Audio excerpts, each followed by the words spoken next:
সুন্দরী গো, দোহাই দোহাই, না বলো না।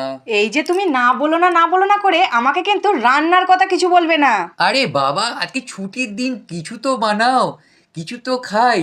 উফ, তোমার জন্য আর পারি না, কি বানাবো বলো। আরে ঘরে তো কতগুলো হাঁসের ডিম রয়েছে, ওই দিয়ে কিছু বানিয়ে ফেলো, কিছু মুখরোচক হয়ে যাক সন্ধ্যাকালীন কিছু টিফিন হিসাবে। ও আচ্ছা, কটা হাঁসের ডিম রয়েছে না, তাহলে চলো হাঁসের ডিমের চপ বানিয়ে ফেলি। ও তাহলে তো জমে ক্ষীর, ফ্যান্টাস্টিক ব্যাপার, বানিয়ে ফেলো ডিমের চপ, বাহ মজা করে খাই আর সন্ধ্যাটা জমে উঠুক। আচ্ছা বন্ধুরা, চলো তাহলে ডিমের চপ কিভাবে বানাচ্ছি দেখে নেওয়া যাক। শুধু আমরা তো খাবো না, আর তোমাদেরও আমি রেসিপিটা শেয়ার করব। তার জন্য কিছুটা পেঁয়াজ, লঙ্কা, ধনিয়া পাতা সুন্দর করে কেটে নিয়েছি, আর কিছুটা আদা রসুন নিয়ে নিয়েছি। আদা রসুনটা কুচিয়েও দিতে পারো, আবার গ্রেট করেও দিতে পারো, আমি এখানে গ্রেট করে দেবো। আর কিছুটা আলু খোলা শুদ্ধ সিদ্ধ করে নিয়েছি।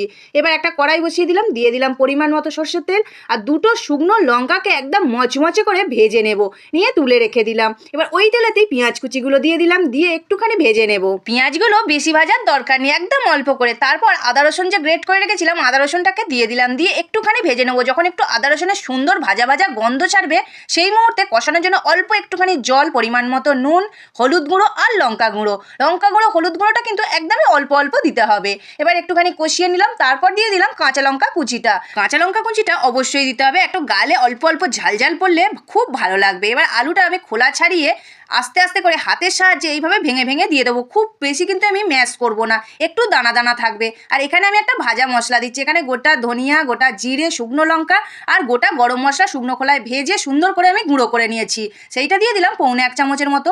তারপর দিয়ে দিলাম ধনেপাতা কুচি। ধনেপাতা কুচিটা দিয়েও বেশ কিছুক্ষণ ধরে আলুতে এইভাবে মিশিয়ে নেব। তারপর যে শুকনো লঙ্কাটা ভেজে রেখেছিলাম, সেটা হাতের সাহায্যে আধ ভাঙা করে দেবো, খুব গুঁড়ো করব না আমি। এখানে একটুখানি আধ ভাঙা করে আলুতে দিতে হবে। ব্যাস, আমার এখানে হাঁসের ডিমের চপের আলুর পুরটা কিন্তু রেডি হয়ে গেছে। আলুটা একটু ঠান্ডা হোক, তারপর ডিমের চপটা আমি তৈরি করে নেব।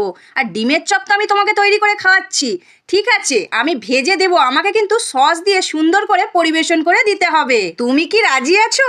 আমি একদম রাজি, এতে আমার কোনো রকম টেনশন নেই, সুন্দরভাবে তোমায় পরিবেশন করে দেবো, খালি বানিয়ে এটা দাও, ব্যাস আমি আর কিচ্ছু চাই না। ডিমের চপটা বানাতে গেলে এখানে আগে ডিমটা সিদ্ধ করে নিতে হবে। খুব ভালো করে আমি ডিমটাকে সিদ্ধ করে ছাড়িয়ে নিয়েছি, নিয়ে দু আধখানা করে নিয়েছি, নিয়ে এর ওপর দিয়ে সুন্দর করে গোলমরিচের গুঁড়ো ছড়িয়ে দিতে হবে। কেন হাঁসের ডিম তো, একটুখানি গোলমরিচ আর নুন ওপর দিয়ে ছড়িয়ে দিয়ে তারপর কিন্তু আমরা ডিমটাকে তৈরি করব।